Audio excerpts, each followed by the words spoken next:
Hello, yes. How are you? How are you? Good, good, good. Are you in Juba? I'm in Juba. Yes, we here is very hot. Okay. Yeah, I'm in a little bit of cold weather at the moment. Yeah. Juba is very hot. Here we are hitting here.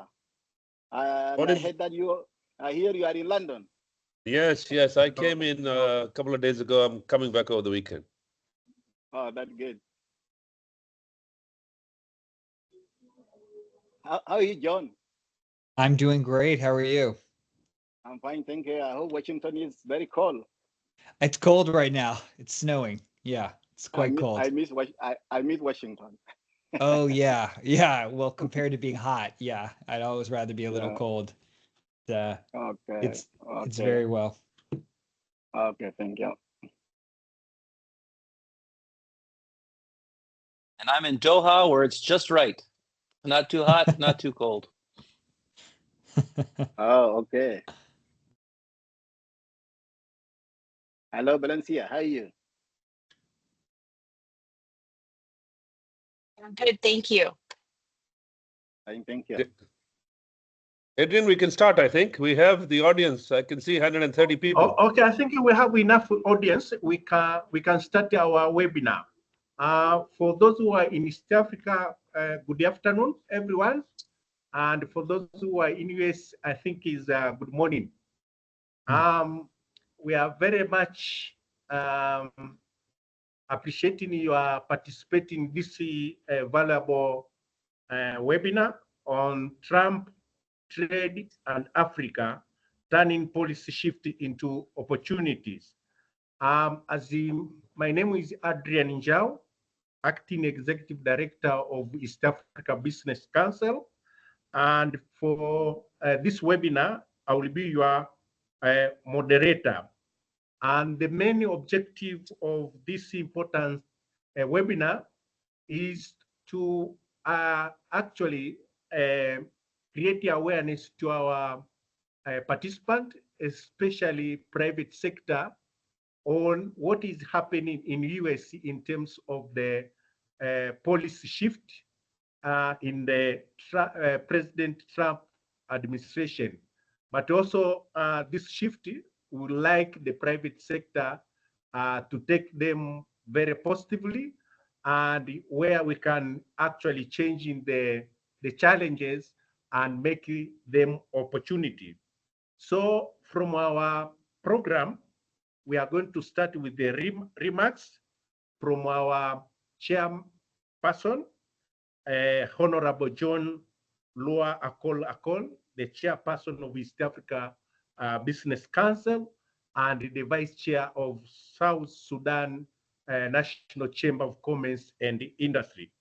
After that, we are going to have a key speaker who is going to give us the insight, implication of the US administration trade policy on Africa. And this is Mr. Thomas Nestport, Mr. Thomas from the Nestport Associate.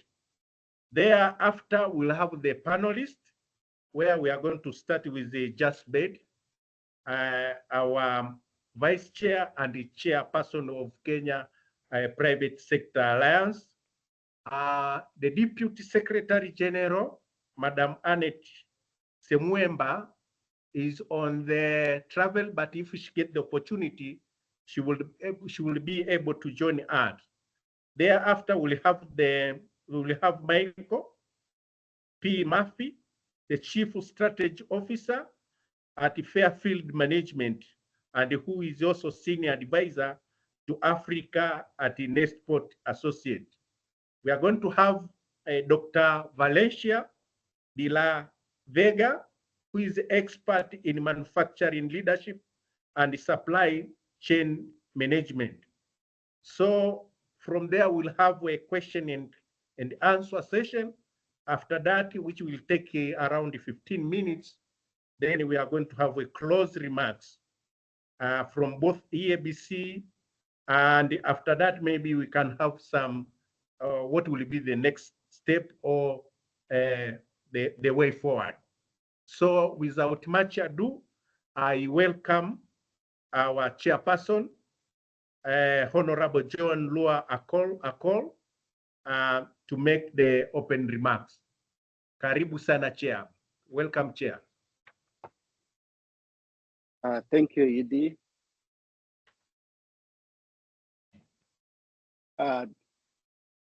Distinguished guests, ladies and gentlemen, good afternoon, good morning in America and Europe. Welcome to this important webinar, Trump, Trade, and Africa.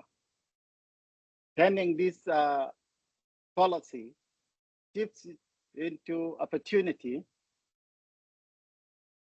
On behalf of the East Africa Business Council, EABC, it is my honor to address you today as we engage in crucial discussion on the future of US-Africa trade relationship.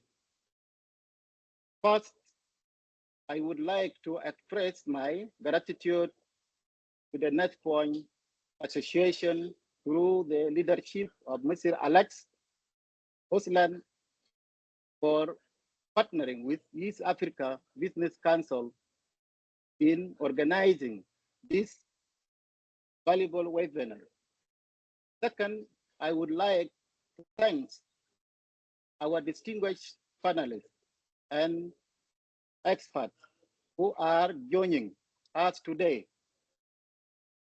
Your insights will be invaluable and help us navigate these evolving trade dynamics and identify actionable strategies for strengthening Africa-US economic ties.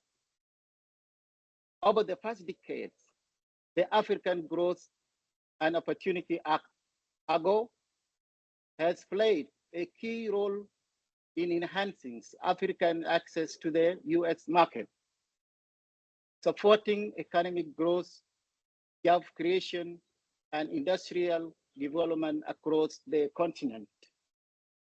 According to the US International Trade Commission, African beneficiaries countries exported approximately USD 103 billion worth of non-crude products to the US between 2001 to 2002.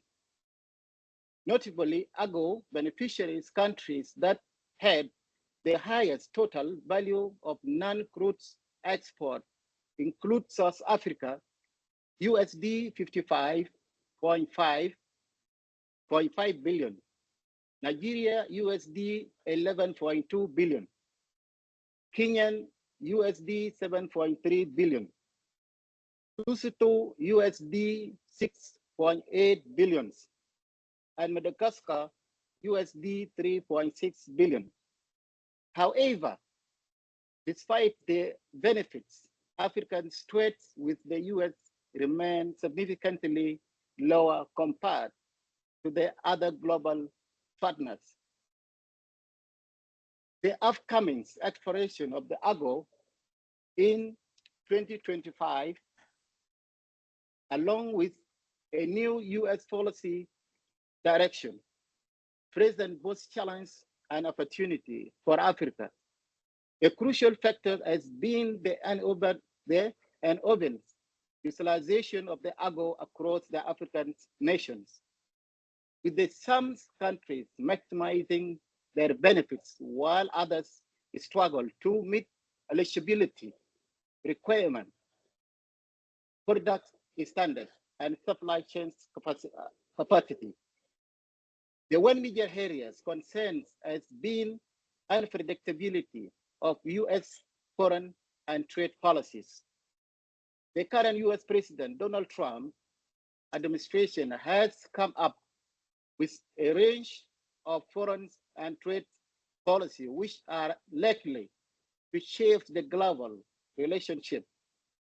Such policies has forced the aid funds and imposing the tariffs by US to its trading partners have a direct impact on economics and development programs, disrupting critical projects in trading facilitation, infrastructure, and industrial support across the globe, including Africa.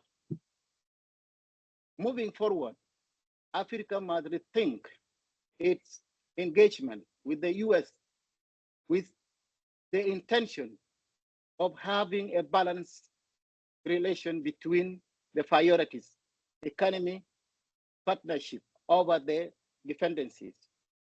The East Africa Community, EAC, must take a proactive stance in ensuring that the future trade agreement and investment framework serves the region's its long-term economic interests. Africa holds immense potential, both critical minerals and grow consumers markets and dynamic entrepreneurs ecosystems. We must position ourselves to benefit from the renewed trade agreements, infrastructure, financings, and strategic investment that foster industrialization, value addition, and job creation. As we deliberate today, let us focus on the key priorities, including one, enabling Africa to take advantage of the shifting of US policy, strengthen the AGO to promote value addition, exports rather than reliance on exporting raw materials. Two, ensuring that Africa's rich critical minerals resources are leveraged and local value addition and economic transformation. Number three, align the US investment initiatives such as Prosper Africa with Africa's regional integration FCFTA goals. Number four, promoting economic partnerships that go beyond aid and support, sustainable development, entrepreneurship, and technology transfer. With strategic negotiations, unified African position, and a strong public-private collaboration, we can turn this policy shift to opportunities that drive inclusive and sustainable growth and prosperity for Africa. I look forward to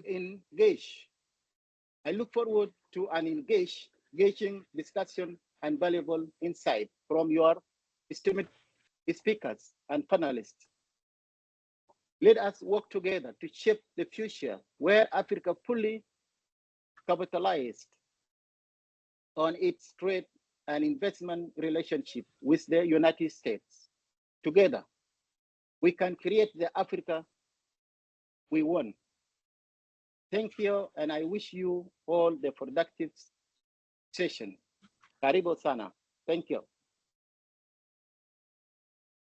Okay, thank you very much, Chair, for the insightful remarks regarding the Africa-USA relationships with a focus as the example of WAGOA, and as well as the priority, the four priority, which I think you have given us to focus when we are discussing this matter.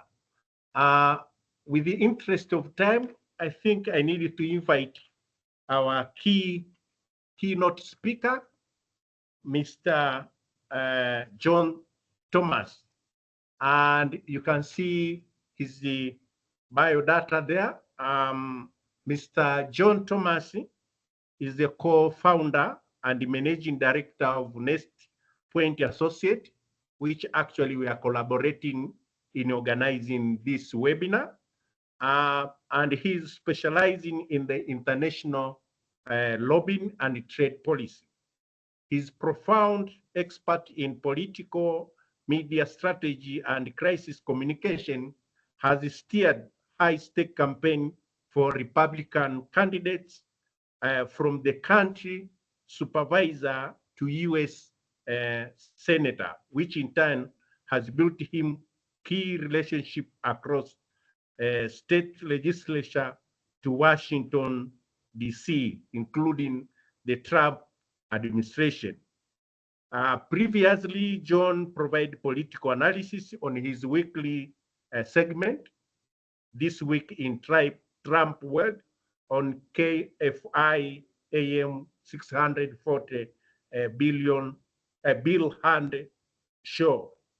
John academically holds bachelor degree in advertising for Southern Methodist University and a master degree of public policy from the Pasadena School of Public Policy, where he serves on board of visitors and a regular guest lecturer.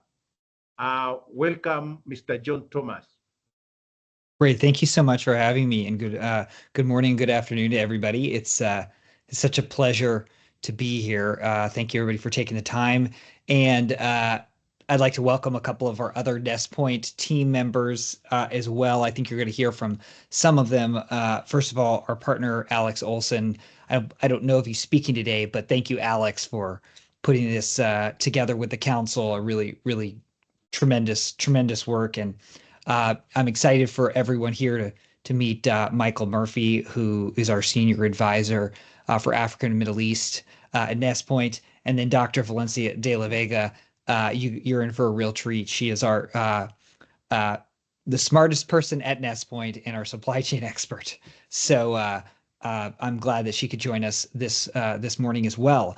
The way I'd like to do this today, I think I have about 10 minutes or so. So what I would like to do is briefly kind of go into the broader dynamics of the political dynamics of what we're looking at with the Trump administration. Things could not feel more different than they did before January 20th when President Trump took office. It feels like it's already been a year since President Trump got sworn in because so much has happened, and the U.S. has taken such different courses of action in how they allocate their money, how they're postured towards other countries in the world, and how they're treating trade.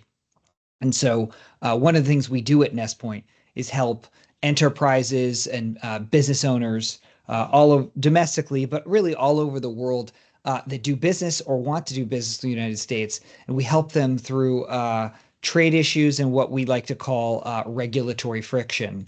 And that's a fancy way of saying we help them navigate the landscape of the federal bureaucracy. And that ranges, and what I'll cover today is everything from whether we're talking about AGUA, whether we're talking about tariffs, and we'll talk about, I think, the opportunities here. While much of the world is concerned about President Trump being aggressive in renegotiating deals and applying and increasing global tariffs, and that should be a real concern. At Nest Point, we actually look at that as an opportunity because for a couple reasons.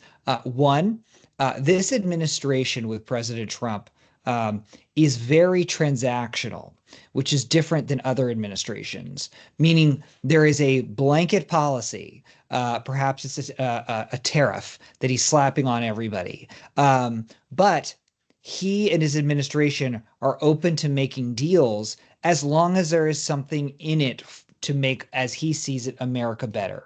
And so one of the things we specialize in, besides obviously knowing the people to negotiate those deals, is we figure out with both the business, but also with the political administration and President Trump, what works for both parties.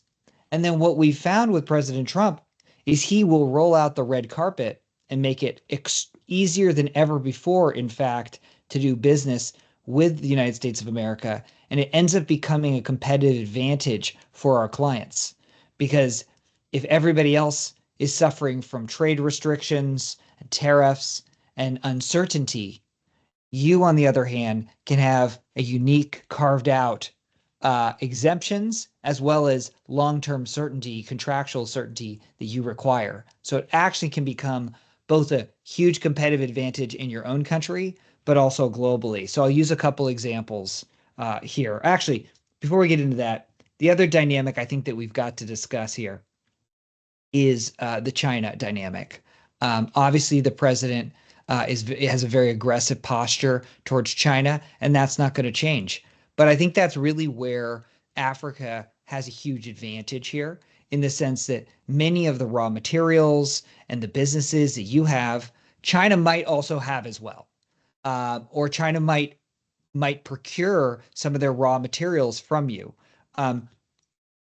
President Trump wants to do business with Africa. He sees that as a good alignment for the United States. So while there may be more restrictions on China, this is an opportunity perhaps for businesses in Africa that wanted to go direct to the United States to import their materials or trade directly. This is the opportunity to actually do business directly and negotiate the kind of deals that perhaps you weren't able to when tensions were lower with China. So I would look at this, as we like to say at Nest Point, the opportunity is in the problem. There really is an incredible opportunity here. Now, if you're a business or a global business, and I don't care where you are, you could be in Canada, you could be in Africa, you could be in the Middle East or China, and you do nothing, and you expect business to be as usual, I would caution you to be not take that approach, because the shifting dynamics, the global dynamics and the U.S. policy will likely be to your disadvantage. But if you proactively get engaged, I think there has never been a better time to expand your business, particularly in Africa. So another angle I'd like to cover, and then I'll go back to tariffs here, is looking at money and capital. President Trump has made clear that he wants an inflow of capital from foreign nations into the United States. Oftentimes there are restrictions on the kinds of capital and how capital can go to the United States. He is, again, rolling out the red carpet for investments. Now, the key criteria there is when capital comes in, what President Trump really wants to see is, how is this going to benefit Americans? So does that mean that there will be more American jobs? Does that mean there are going to be American manufacturing? Does that mean it's going to be expanding trade relationships? He just simply doesn't want to see it go one way. He wants to see it lift up America. And we've had good success making that argument. And then another example, I think, on tariffs.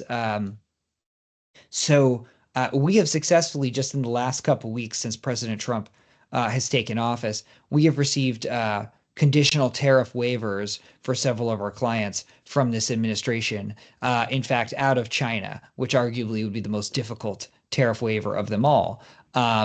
And that's in fact because what we do with I won't give away all of our secret sauce here, but what we typically do is we negotiate a deal with the president. And in some cases, it's not always just an indefinite tariff waiver. Sometimes we have a client who wanted to use this as an opportunity to onshore a portion of their manufacturing, not all, but a portion of it in the United States. And so what we did was we said to President Trump and his team that in order to set up that manufacturing facility in Ohio, in the state of Ohio, we need probably 3 to 5 years to build that manufacturing facility, ramp up, and get enough clients in the United States to justify that facility. But we can't do that unless we get a tariff deferral or waiver for that period of time, so that we can export the product to the United States with a full tariff waiver in the meantime, allowing us to do that final manufacturing facility. The administration loved that concept, and they've given us a conditional waiver. That's not really an exception. The administration is looking to do those kind of things. So I would strongly encourage African businesses to consider. Don't look at the trade restrictions.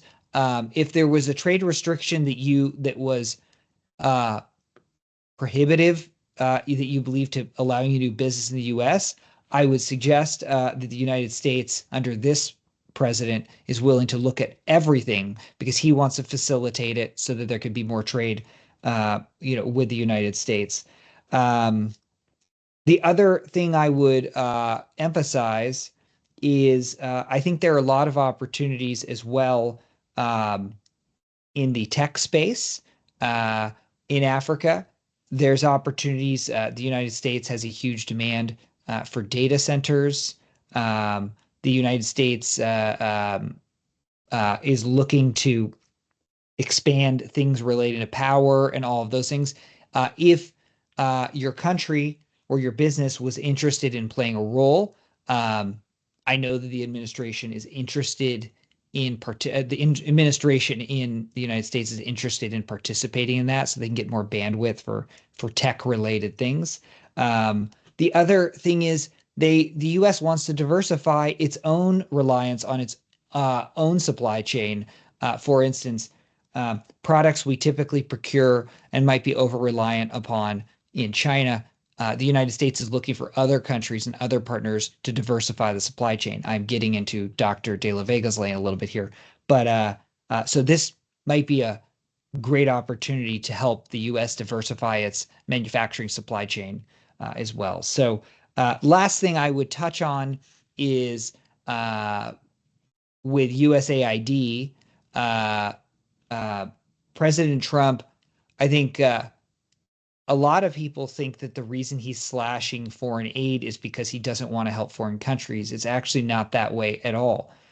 President Trump doesn't thinks that there were misplaced priorities with the way we spent our foreign aid. There will be some foreign aid, but President Trump's view is the best kind of foreign aid is to increase trade and help businesses abroad grow and do business with the United States. So he's going to lean into that. And I know our diplomats in the United States are going to be helping to encourage and facilitate that. But just to conclude, at NestPoint, I can't underscore how excited we are by this new administration juxtaposed to the last one, because the United States is open for business. They want to do business and they want to make deals. So we're encouraged by it. I hope everyone on this call is encouraged by it. And please spread the word in Africa that the U.S. is open for business, and there's never been a better time to do that. With that, I think I'll give back the microphone unless there's something else you guys would like me to cover. I think I've used up my time.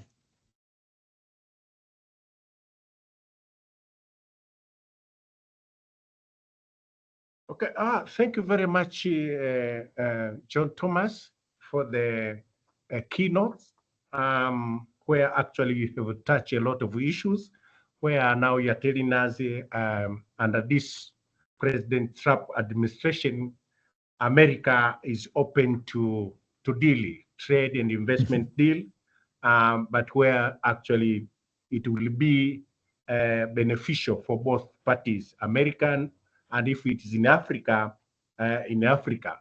But more important is where you are emphasizing that there is no better time than this for Africa to expand their business in order to take the opportunities. And the opportunity may rise where the America is trying now to diversify its supply chain.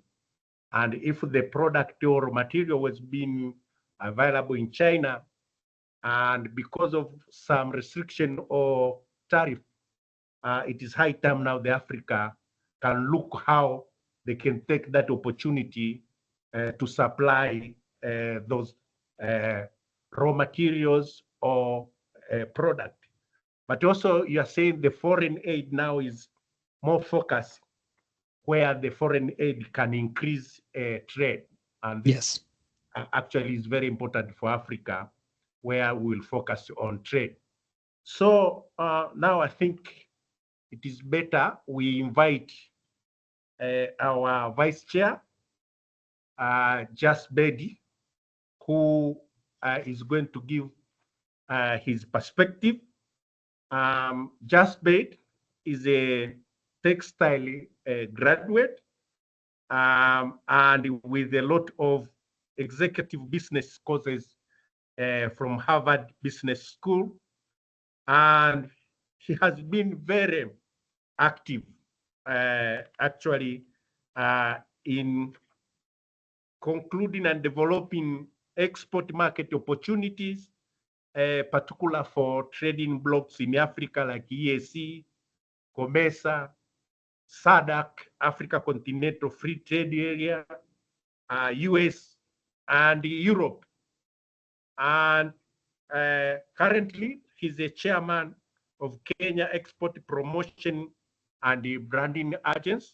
He's also chairman of Kenya Private Sector Alliance KEPSA, vice chair of East Africa Business Council, managing director of Bedi Investment Limited, executive director of Spina Uganda Limited, member of Young President Organization, member of UNDP Africa Influencer for Development Supergroup, member of Global Advisory Council, pioneering green partnership.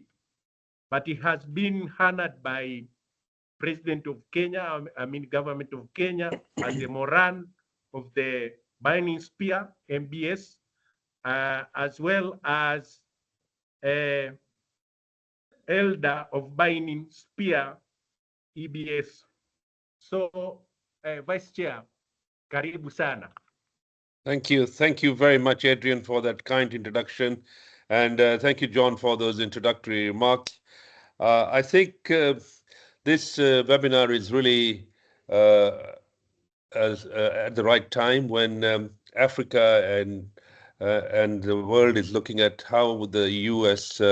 administration, the new U.S. administration affected the global trade. And as we all know, we have a new sheriff in town, and the new sheriff loves tariff. So obviously, this is going to change the way we are going to do business. This is going to change the way the world is going to do business. And in my honest opinion, I think over the last 20, 30 years, we've seen a lot of strides towards globalization and World Trade Organization. And if you look at how we have progressed over the last 30 years of trade, global trade, we've been governed through a system of trade and trade remedies through WTO. But all that seems to have changed very quickly, very, very fast. We now have a new World Trade Order. That's what I would call it. And that World Trade Order may have very different opportunities and very different threats for different people.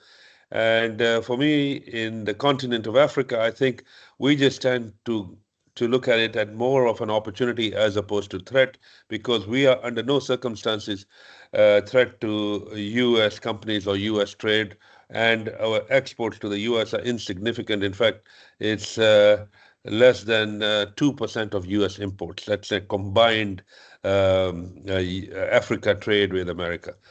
Yes, so we have 225 days today as the AGOA legislation will expire on the 30th of September 2025. That is the only trade agreement that Africa has with America. So there is really, it's time bound and the days are going down so quickly. But since we are so inconsequential, I think that's the right word, to the US, this trade agenda is really not on the fast track or the fast lane. I think it needs to move to the fast lane very quickly, because it'll start creating nervousness between the US buyers and the African exporters or suppliers.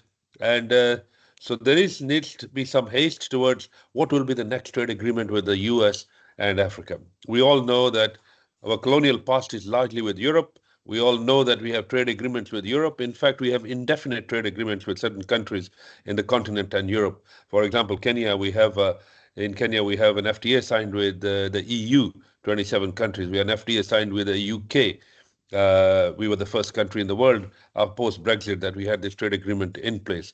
So in 225 days, we need to mend this and have a relationship on the hill so that we can have some trade relationship that will take us to the next level. I know there's a lot of geopolitical turmoil in the world, and yes, globalization seems to have peaked. We are in a situation right now that what was so aggressively pushed on the continent that one day we should be working on a tariff-free world. All that is going to be history, and it's going to be history forever. Globalization, which is now peaked, has become more like a regionalization or localization, or I might call it globalization, where global brands will operate in a local environment. And that's where the world is going. We can see a lot of protectionism. We can see a lot of populism.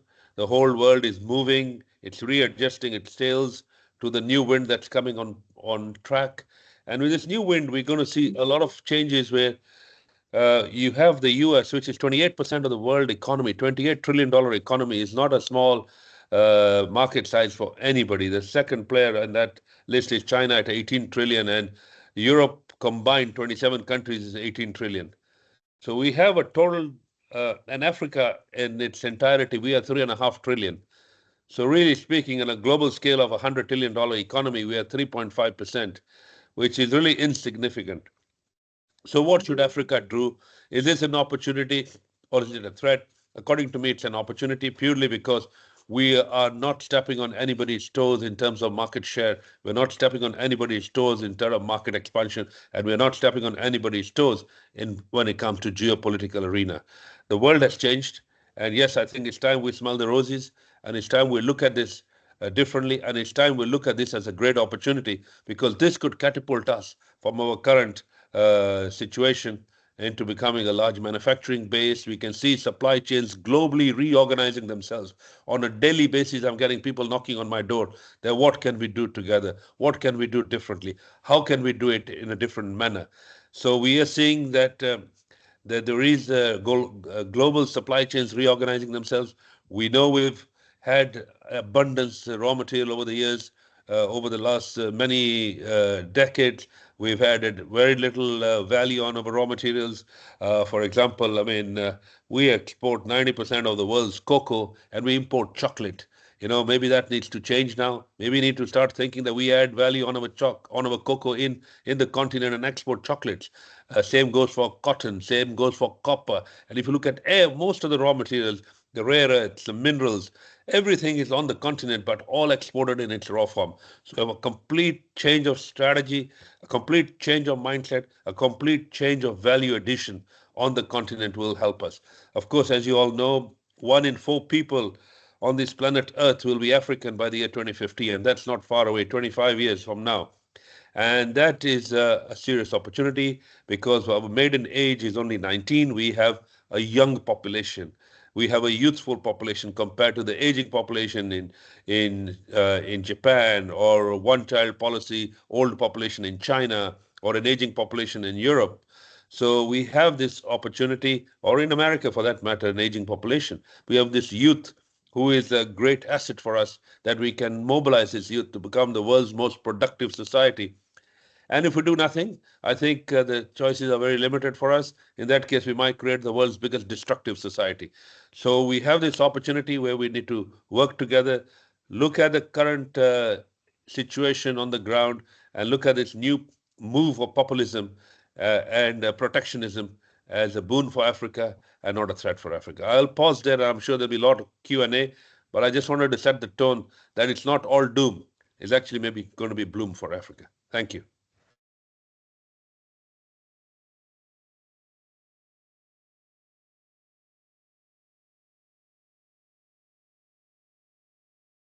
Thank you very much, Chair, for the actually the food of thought on what Africa can do differently in order to make sure that we benefit from the trade relationship, not only in America, but also the global. We need to change our mindset. We need to do business differently. make sure that we add value to our products so that we can benefit more from the global trade. And I think you have said we are not stepping anyone's toes in terms of the market access, in terms of the GDP. So Africa, we have an opportunity actually to expand our business.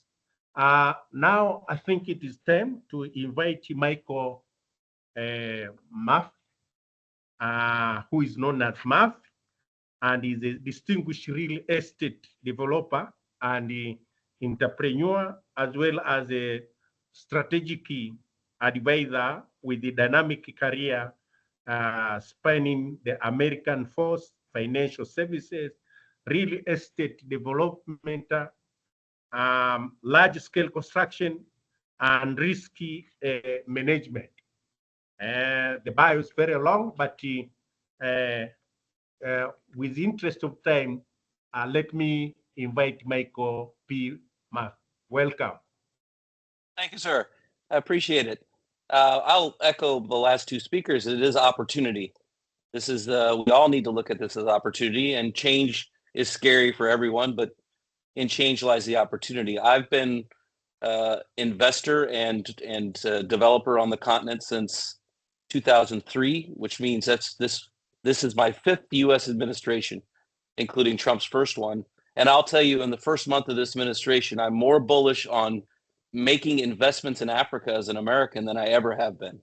Trump is, in addition to the policies he's making to make America a better place to make investments in, he's also creating situations for American investors to make investments and moves into markets such as Africa, which have largely, because of political risk and perceived risk, has largely been glanced over by American investors. And I think one of the things we need to realize is, as the American economic engine turns back on and starts to really run, there's going to be a tremendous amount of capital that is going to be freed up to actually make investments internationally. And I think one of the things as African businesses is to have the mindset and the capacity to partner with American businesses, both in trade and export, but also in investment on the continent with American companies.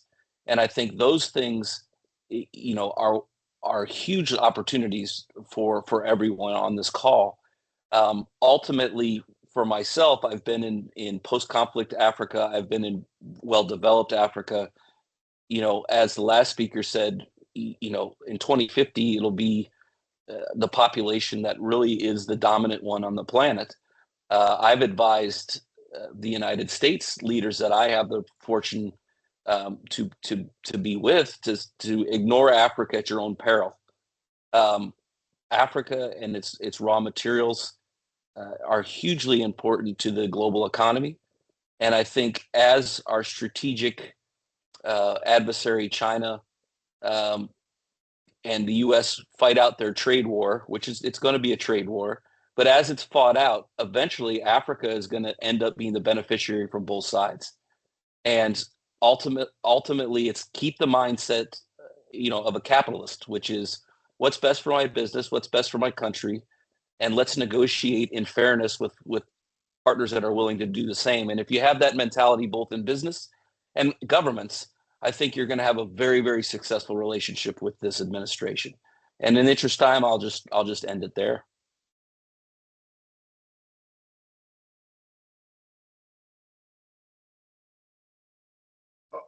Okay. Thank you very much, Murphy, for the insight where you are actually encouraging the African business to take the opportunity, which may be available because of the existing the trade, you can call trade war between the USA and their trading partners, where African actually can take the advantage of this. But also, as you are saying, advantage actually does not just come freely. We need to reshape, and we need to make sure that we become very aggressive and we do things differently in order to make sure that we take this opportunity. I wanted to register the apology from Madam Annette Semuemba, the Deputy Secretary General of East Africa in charge of Customs, Trade and Monetary Affairs. Actually, she was very much eager to join us. Unfortunately, she's traveling. She could not make it. We understand that EAC, East Africa Community, has some trade agreement with US in terms of trade facilitation, sanitary and sanitary measures, where they're implementing some of the activities. And also, they were actually trying to negotiating a partnership agreement, which we are focusing of upgrading AGOA to more binding agreement, which is bilateral between US and EAC. Now I think it is time for Dr.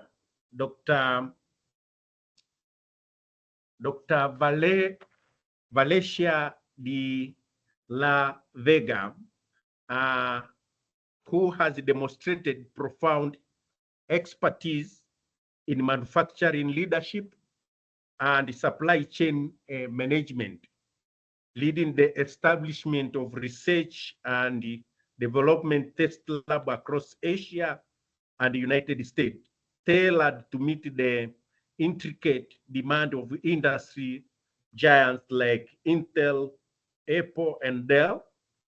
As both an research and development test engineer manager and a Lean Six Sigma expert, Valencia has significantly enhanced operation efficiency and the profitability of integrating Lean Six Sigma initiative into high volume manufacturing environment.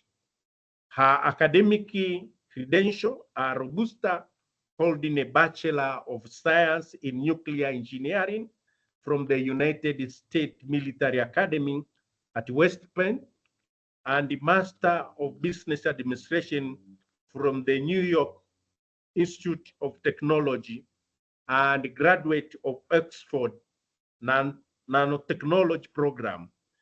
This academic achievement have endowed her with deep understanding of cutting-edge technology and complex project management. Dr. Valencia, welcome. Thank you for having me.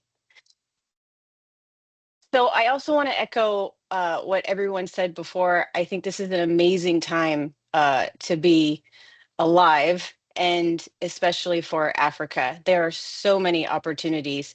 And I see some questions in the chat that I think maybe I can help answer to help answer some of those questions that people may have about how is this really going to work as it pertains to manufacturing services. And I also saw a question about, is it goods only or is it also services? I will answer that it is both for opportunity. Let's talk about manufacturing for a minute. So right now, NestPoint has really embraced the use of artificial intelligence to help us optimize supply chains, help us optimize manufacturing opportunities. How do we use existing manufacturing infrastructure in the United States to onshore other companies' manufacturing activities? So if you have a product, good, or service that you have right now in Africa that you want to somehow get into the United States, there are several ways to make that happen. We have this word called onshoring. And what that means is over a process of time, you can bring your product to the United States by either one, using existing infrastructure, or two, creating your own infrastructure.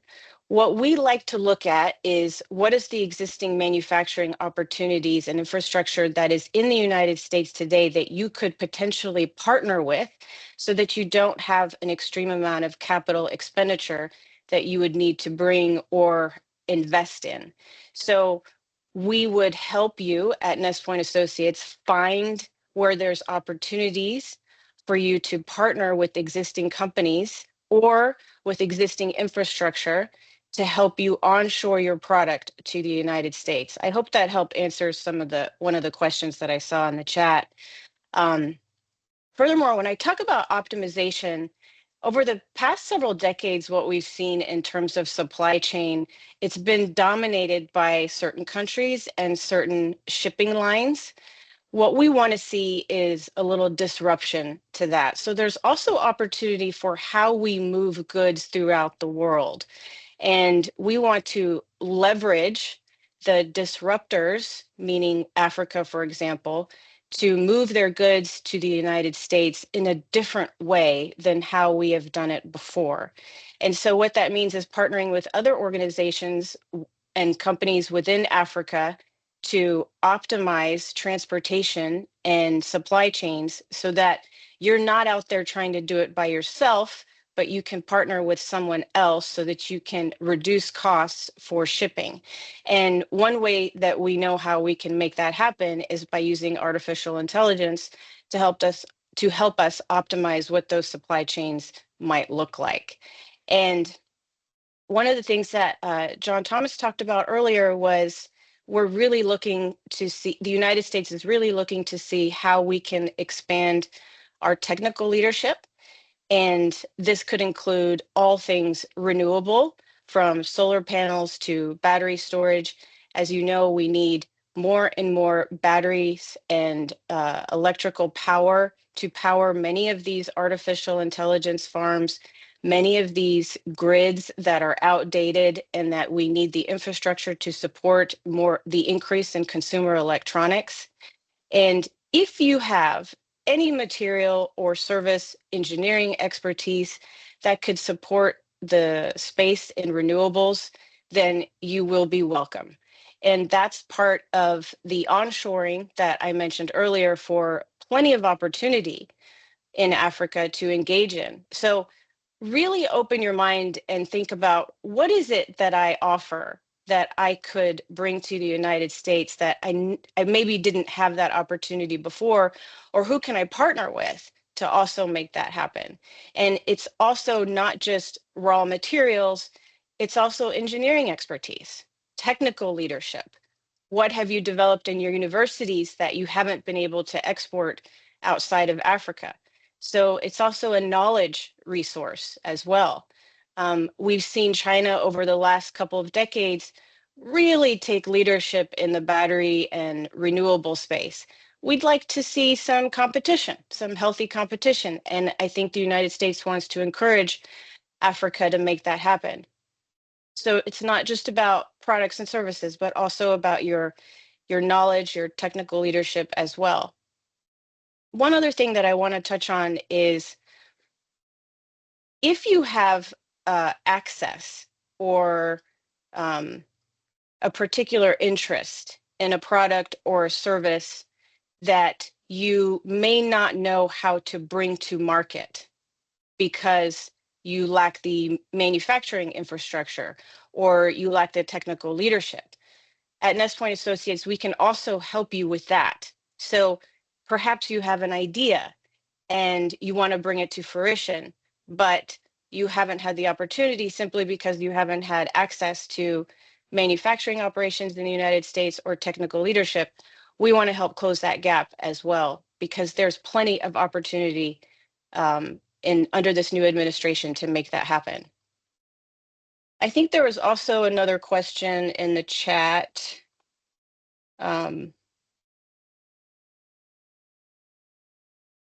History has been shown as Africa has never benefited from such partnerships. Please disclose more substance in the outlook you speak of. I'd like to answer that. I believe that this new Trump administration wants to change that worldview.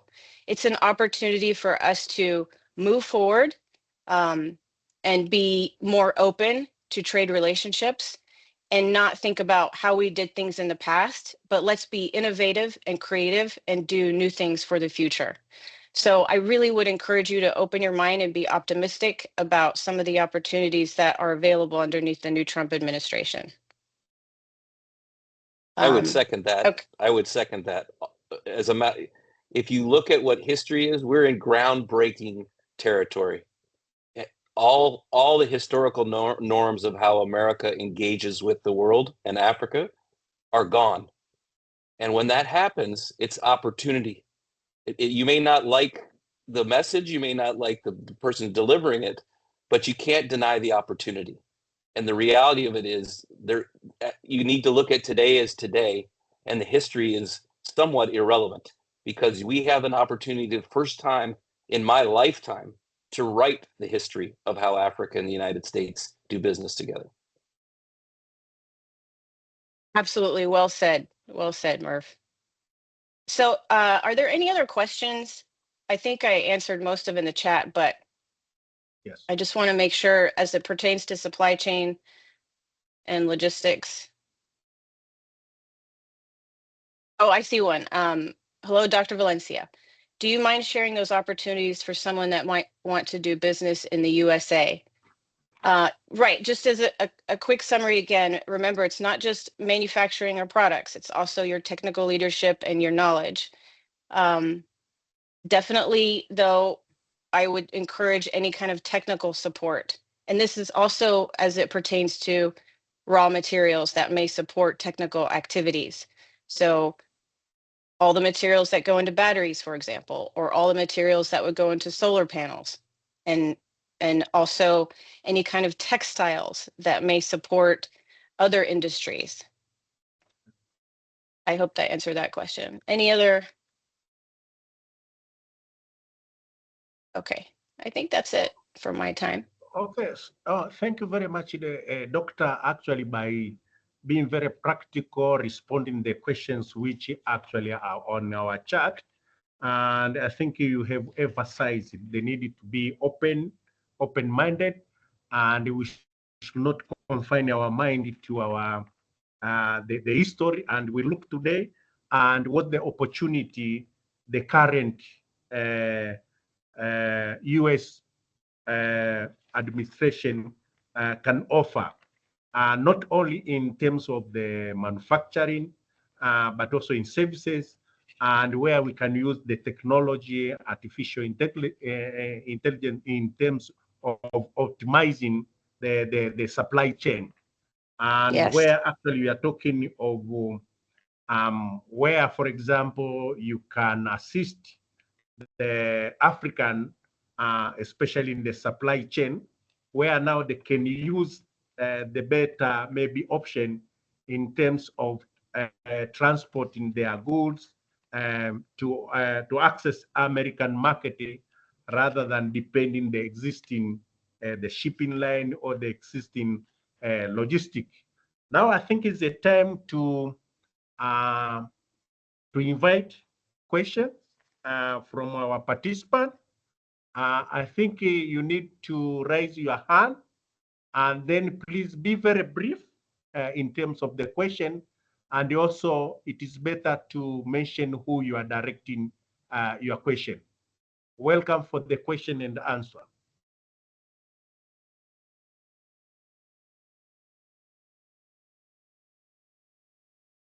I see one in the chat. Could we do co-development with U.S. R&D services for manufacturing in the U.S. using raw materials from Africa? The answer is yes, 100% yes. You have already seen President Trump talk about this specifically as it pertains to manufacturing and sourcing raw materials from other places in the world outside of China. So plenty of opportunity there. And I would also argue at a lower cost than it has been before, simply because we now know how to optimize these types of activities, especially using artificial intelligence. I think we have a question from Suleiman. Okay. Raised hand. My name is Suleiman. I come from Somalia, Somali Bureau of Standards, which is we're very happy that you are organizing this very on-time event, and we appreciate for your presence. My question goes to the Business Council team. As you are aware, as you say, the presentation is the Africa is facing the challenge. It comes from the Trump administration tariffs. And we know always in this world there is a competition. Do you have any agenda to transfer the partnership that Africa was in US to China, because we know China has a lot of potential than the US when it comes to Africa influences. So is there any agenda that African leaders or the business leaders can think about that agenda to make a strong partnership in China? Thank you very much. Okay, can we have, maybe we have the round of 3 questions, then we'll come back to the our panelists. Grace, someone has Grace. Can you open your mic and ask the question, please?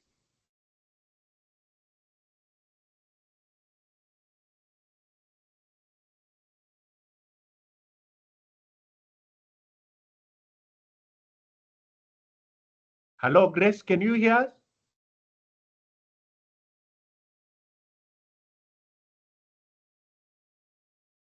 Okay, Kenneth Kirenga?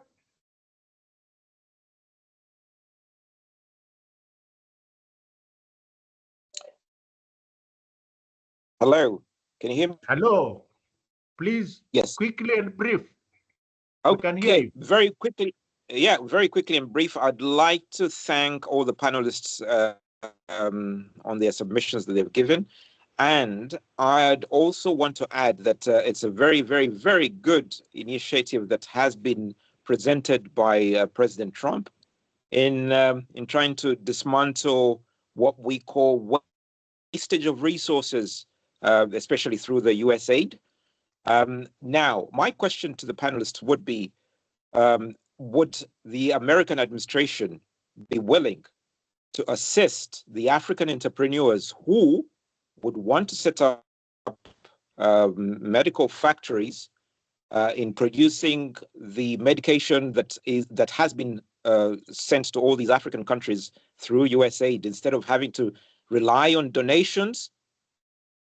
But let the entrepreneurs get onto their feet by being able to access loans at a very good interest rate, in order for those loans to be used to set up factories that can manufacture these drugs. Because I think on the African continent, we have pretty much every raw material that is required in setting up these drug factories.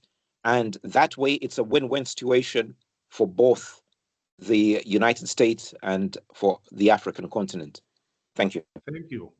Another question from Joseph Abuje. Joseph Abuje. Can you ask your question, please?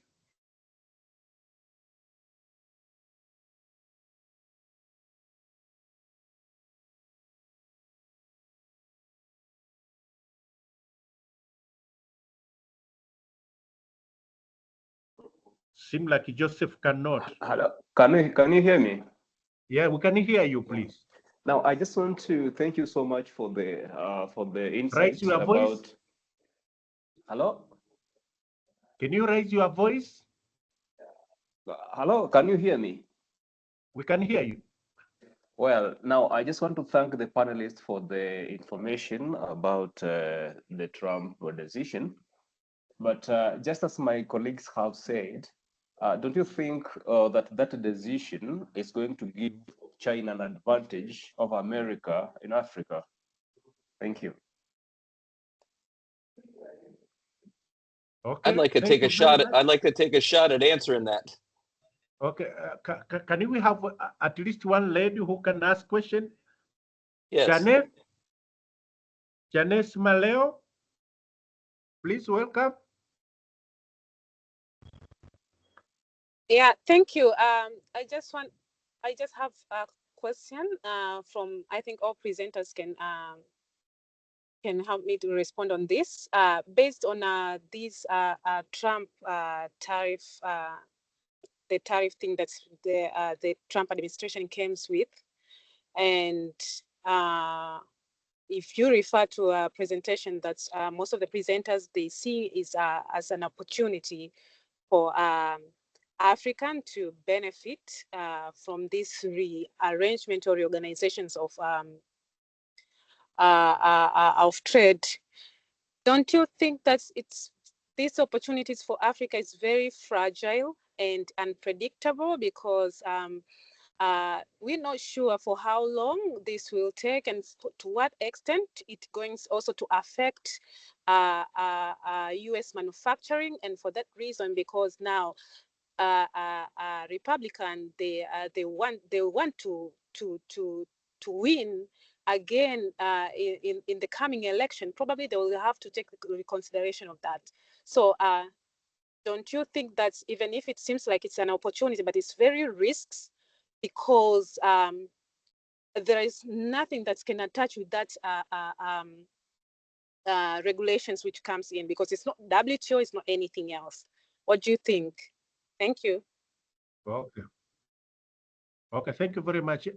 Now I request the panelists to respond the question which they think they are on they warrant their response. Please, welcome.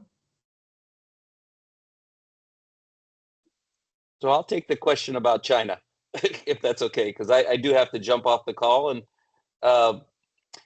ultimately, China already has a significant advantage over U.S. business in Africa. So that's the status quo. And we're also, as an administration, is going into a strategic adversary position in a trade with China. That's the opportunity in Africa. Ultimately, if African countries and African businesses come with a value proposition, it's the place where ultimately trade can increase, American investment in Africa can increase, American exports to the United States can increase, American imports to Africa can increase. But the person who asked the question about China, we're already at that status quo. China already beats us in Africa. And it's largely because the political risk calculus and the American regulations were so onerous for us to do business there. We went to easier places to go. And I think with this new administration, especially on the regulatory framework, we're releasing things to allow American businesses to make investments in Africa.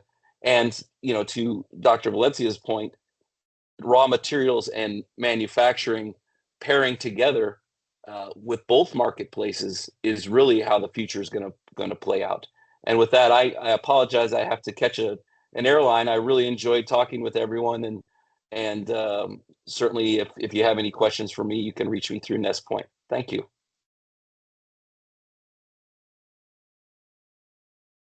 I can take the medical supply question or the tariff question if you would like. I'll just jump in if that's all right.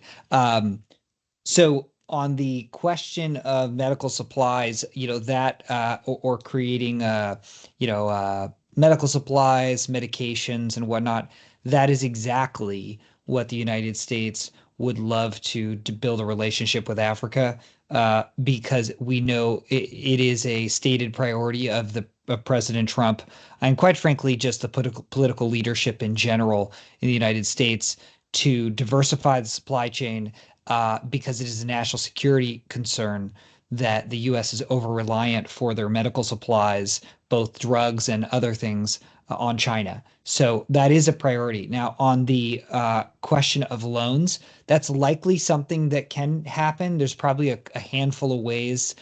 First of all, there are government programs that are in existence and probably remain in existence to help facilitate that. President Trump has expressed the desire to create a United States sovereign wealth fund, and there might be potentials to use that sovereign wealth fund to invest in things that are of strategic importance and national security importance. And then the other, I would argue, is because the United States wants to diversify its supply chain on things like medical supplies, there's capital both from the United States and elsewhere that is looking to invest. In fact, this comes across our desk all the time at NestPoint, that's looking to place investments. And sometimes in order to help the United States, the capital has to be placed outside the United States. This would be something that I could see both capital chasing, private capital, a bit of government capital. And I think where the US government really can facilitate it is actually just beyond the capital, which is helping streamline the regulatory approval process and tariff elimination, so that not only can you sell and distribute in the United States very quickly, but you actually have a pricing and competitive advantage against places that actually are suffering from tariffs when you don't. So this is where President Trump has a lot of flexibility. And then the other nice thing is he doesn't have to go to Congress for this. This is stuff that he does with the swipe of his pen through executive action. So I think medical supplies is a great point. And then the last question I'll just quickly address, if I think I understood it properly on the issue of tariffs. If I understood it correctly, I think you were saying that President Trump and the Republicans have to always concern themselves about re-election in the midterm cycle. So that would be in 2 years for Republicans. So how can they maintain tariff pressure on places like China, et cetera, over the long term? Because that might raise consumer prices. And so it's a good question. This is something that we think about a lot, almost every day, is how does President Trump, can he maintain the tariff pressure even if consumer prices might increase?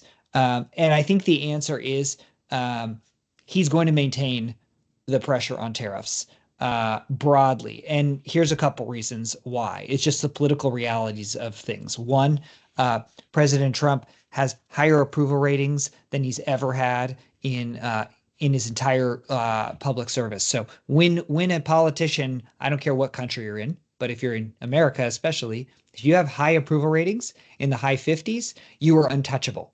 So that means that you can drive your agenda and people will cut you a lot more slack. President Trump, although he's maintaining tariffs, and by the way, the American population is supportive of his tariff plan more broadly, he's lowering taxes on Americans. So while he may be pushing tariffs, he's giving Americans tax breaks and relief in other categories. And he's unlocking things like cheaper energy, et cetera, which will bring down prices overall. So President Trump looks almost like shifting tariffs to negotiate better trade deals for the United States and giving relief in other areas. So President Trump has a lot longer runway to maintain his tariff plan than a typical politician would. And he's going to use tariffs as leverage to help Americans. So I actually don't see, in select cases like you see in Canada, Mexico, he's using tariffs as a quick leverage tool to help secure the southern border and help with immigration policies. But more broadly, I think he's going to maintain pressure on tariffs, which is a good thing for businesses that are non-American that want to look at this as a competitive opportunity. So long-winded way of saying, no, he's not going to buckle on tariffs given all those dynamics. Okay, and maybe I can go on the question of World Trade Organization. I think we must recognize that there is a new World Trade Order, and that is a fact. And until and unless Africa and the rest of the world doesn't see that the ecosystem has changed and the playing field has changed and we are playing a new game, and this new game may be driven by tariffs, may be driven by protectionism, may be driven by the world's biggest economy, 28 trillion is by no means 1/3 of the entire world's global wealth. So we have to look at everything very, very differently. It's no longer about offshoring. It's more towards nearshoring. It's more towards onshoring. And this new word called friendly shoring. If I'm your friend, we'll do business. If you're not my friend, we'll not do business. So I think we must appreciate the fact that we're trying to create cliques of different communities that will gel together and will not feel threatened by competition, but it'll be more of cooperation and complementation. So either America and Africa will complement each other and they'll be in trade together. And if they're going to be in a competitive space, then it'll probably be China and the US, as opposed to Africa and China or Africa and the US.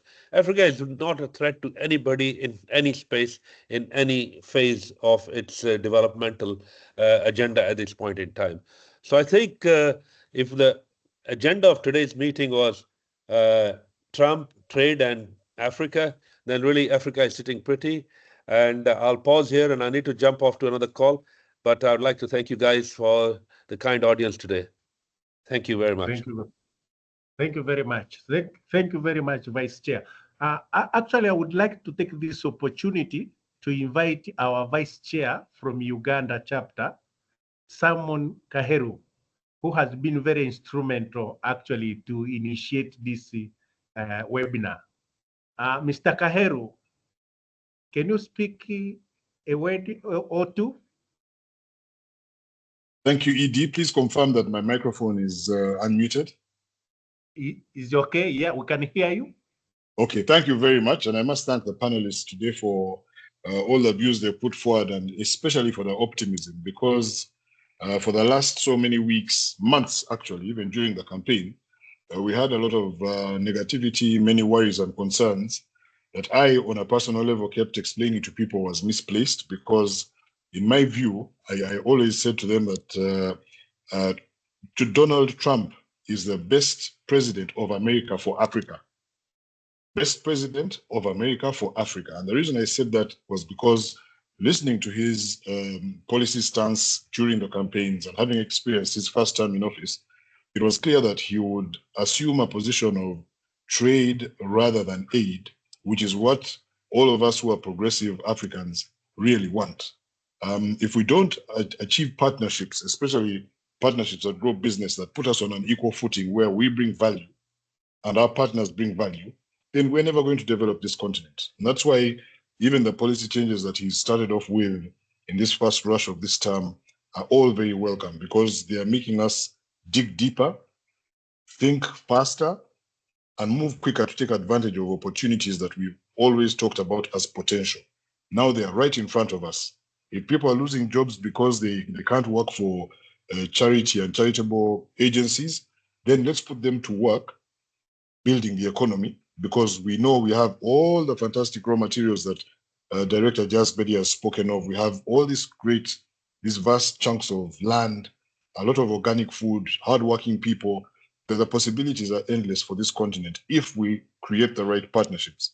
And where capital exists, in the United States, for instance, and there's a strong market there, as there is a market here, we can definitely put these two continents, in quotation marks, together and become a reckoning, a power that everyone will reckon with. And just as rightly said, Africa is sitting pretty in this conversation. So it's upon us, especially those of us in the private sector, to take this forward. Asante sana.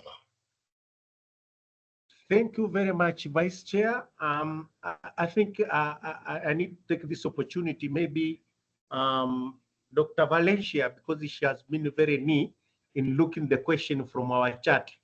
If you think you have any question you wanted to respond, Doctor, welcome. It looks like I've answered most of them. There was okay, my question is, you have spoken more on exporting products. I would wish to know how Africans in the service industry can leverage this. So it's also any kind of service industry. With today's technology, you don't need to be in the United States to provide a service. So it just depends on what services you're specifically referring to. Feel free to text in the chat so I could help answer that question a little better. What about opportunities in food ingredient supply chain into the US? Yes. The answer is yes. There's a lot of opportunity there, especially this new administration wants to make Americans healthy again. So I would strongly encourage you to participate in that. We want a better agricultural support system for our citizens. And if that means we need to work with other countries to import better food quality, then that's one way that we do it. Any other questions? Like if you want to raise your hand or something. I see Pressy Akinyi. Yeah, hi.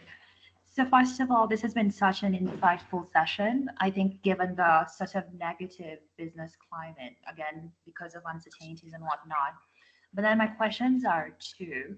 So the first is, given Trump's sort of past skepticism regarding multilateral trade deals, I'm just curious to know, what is the likelihood of AGOA's renewal beyond 2025? And then I'd also want to know, how then should USAID and other agencies restructure their lobbying to ensure that US-funded programs in Africa sort of align with his administration's priorities?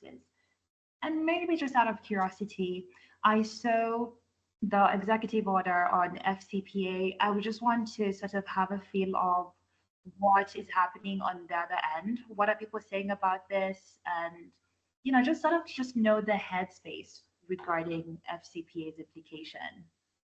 Yeah. I can take that, Valencia, if you don't mind.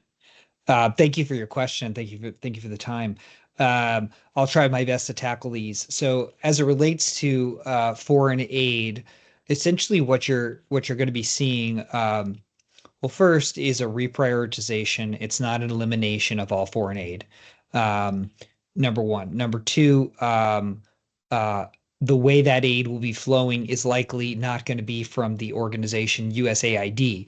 It is going to be, they're going to reshape in the coming months the organization that manages that aid. Currently, as it stands, Secretary of State Rubio is in charge of kind of making those aid decisions. So in terms of advocacy efforts, we would be going more to the Secretary of State and his team. In fact, some of us at NestPoint actually ran Secretary Rubio's Senate races and presidential races. We know him quite well. But yeah, we would basically advocate to the Secretary of State, and then they would disseminate aid. But I also would say something that's quite unique in this administration, certainly versus the last, is President Trump really is involved in granularly in a lot of these decisions. So we would be remiss if you left out the key decision maker, which is President Trump, in helping shape those priorities of aid. So I would say just broadly, if it involves what we call, woke priorities, you're probably not going to have a great opportunity to get aid. If that was, if you were receiving resources in that sense, but there will be plenty of aid that will still be flowing. But you're right, with reshifting priorities, if you're not in front of the Secretary of State or President Trump advocating for that, don't expect that the aid would continue. But again, we look at this at NestPoint as a great opportunity because priorities reshuffling provides opportunities to get resources where you might not have been able to get it before. And then on the last was the foreign, I think it was Foreign Corruptions Act enforcement.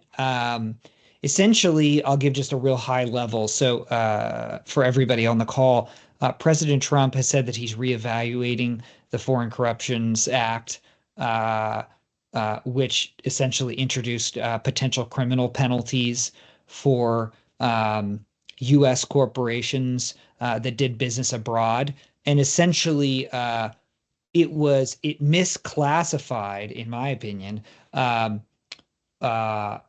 or actually, it conflated a lot of referral fee activity and business structures as bribery, which essentially reduced Americans' ability to do business abroad. And this kind of gets back to what I think all the panelists have been saying today, which is President Trump and this American federal administration are trying to reduce barriers to make it easier for U.S. businesses to do business abroad. That also includes moving capital abroad.